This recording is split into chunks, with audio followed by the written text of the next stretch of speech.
Anna Matsukai.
Αυτό είναι το ζευγάρωμα της Ματζούκας. Επαρέλειψα το γάμα από την αρχή. Είμαι μεθυσμένος. Επαρέλειψα το γάμα. Αλφαβητική σειρά από το α μέχρι το ω. Το γάμα θέλει να πει. Ήταν κανόνας, χωρίς σχεδόν εξαίρεση, η στέψη να γίνεται στο χωριό της νύφης, όταν αυτή δεν ήταν από το ίδιο χωριό με τον γαμπρό. Την έννοια αυτού του κανόνα μας έδωσαν γέροντες και γερόντισσες. Δεν ήταν δυνατόν, μας είπαν, να στείλουμε την ύφη Στεφάνο της σε άλλο χωριό. Πρέπει πρώτα να τη δουν οι δικοί της, όλο το χωριό, στεφανωμένη, και έπειτα να ακολουθήσει τους συμπαθέρους. Πώς είναι δυνατόν να γίνει αλλιώς? Πώς θα ξέρουν οι δικοί της ότι στα μακριά που θα πάει θα γίνει πράγματι η στέψη? Βέβαια ο φόβος αυτός είναι υπερβολικός, όμως το πράγμα έχει την ψυχολογική του εξήγηση. Το αίσθημα εμπιστοσύνης των γονέων εδραιώνεται μονάχα όταν γίνουν τα στεφανώματα. Τότε μπορεί να πορευτεί η κόρη τους με τον γαμπρό και στα πιο απομακρυσμένα μέρη. Ακούσαμε σχετικά την ακόλουθη χαρακτηριστική παρατήρηση από μια γερόντισσα. Αστεφάνο τον κορίτς, πώς εν τρόπος να στείλω μέσα μακρά?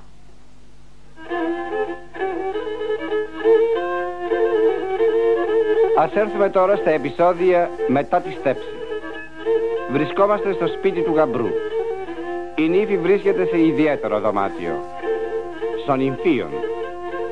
Η έξοδο της από εκεί θα γίνει τελετουργικά. Οι χωροί θα αρχίσουν στο σπίτι του γαμπρού αφού η νύφη βγει από τον νυμφίον. Και ο πρώτος χορός θα γίνει προς τιμήν της νύφης και του γαμπρού. Πρόκειται για το θύμισμαν. Παίζουν τα όργανα εύθυμο σκοπό και η νύφη, περιστοιχισμένη από μια ομάδα φιλικών προσώπων, οδηγείται από τον κουμπάρο στο χορό. Γαμπρός και νύφη μπαίνουν στο χορό. Θύμισμαν. Ο πρώτος χορός του ποντιακού γάμου μετά τη στέψη. Πρέπει να συγκροτηθεί οπωσδήποτε από 7 ανδρόγυνα, μονοστέφανα, πρωτοστέφανα. Να έχουν συνάψει δηλαδή τα ανδρόγυνα αυτά μονάχα ένα γάμο. 7 ζευγάρια λοιπόν, αλλά και ένα ακόμη πρόσωπο. Σύνολο 15 πρόσωπα. 15 πρόσωπα τουλάχιστον. Είναι εύθυμο αυστηρό. 7 ζευγάρια και το τεκ. Ο αριθμός 7 κατά τη λαϊκή αντίληψη έχει ιστορική σημασία. Έχει προπαντός θρησκευτικό περιεχόμενο. 7 είναι τα μυστήρια της χριστιανικής μας θρησκείας. Το ότι πρέπει οι συγκροτούντες στον χορό θύμισμαν να έχουν συνάψει μονάχα ένα γάμο έχει συμβολική σημασία.